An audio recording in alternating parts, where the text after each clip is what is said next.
Mzee Warioba ametoa ushauri na ameongea na rais na anashauri masuala ya nchi hii, na mzee Warioba hakuna mtu ambaye anaweza kumbeza mwenye akili timamu.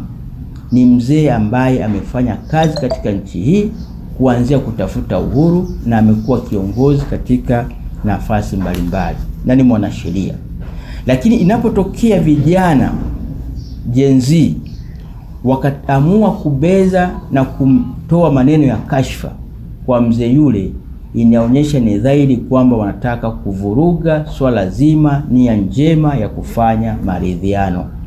Swala hili kama wazee, sisi ngome ya wazee mkoa wa Dodoma kupitia ACT Wazalendo, swala hili tunalilaani. Lakini si kulilaani tu, tunaomba viongozi kama rais, waziri mkuu na viongozi wengine, waziri wa mambo ya ndani, wakemee mambo hayo haraka sana iwezekanavyo, kwa sababu mtawafanya wazee wanaojua historia ya nchi hii washindwe kuongea mambo yanayohusu usalama wa nchi yetu. Na kama viongozi hawatasema, tutaamini wazi kwamba viongozi ndio wanatuma vijana kufanya ujinga huo wanaoufanya.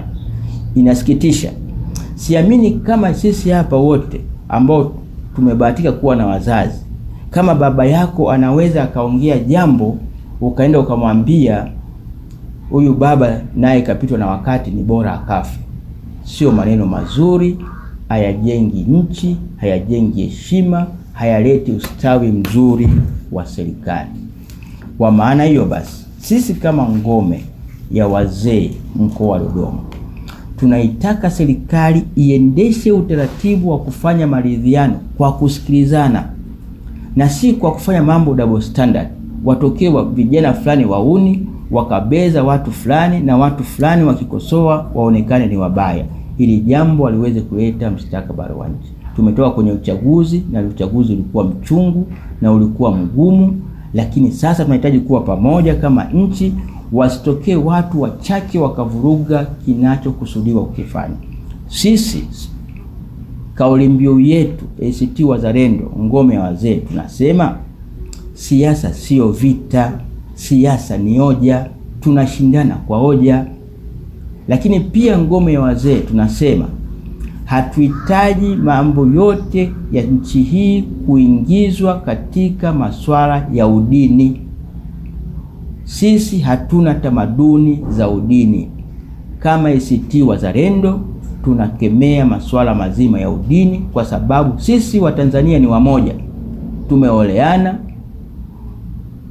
tunachangamana, tunakula pamoja, tunacheza pamoja, tunaitana kwenye vikao, tunaitana katika shughuli za kidini. Wakristo wanaenda kwa Waislamu, Waislamu wanaenda kwa Wakristo.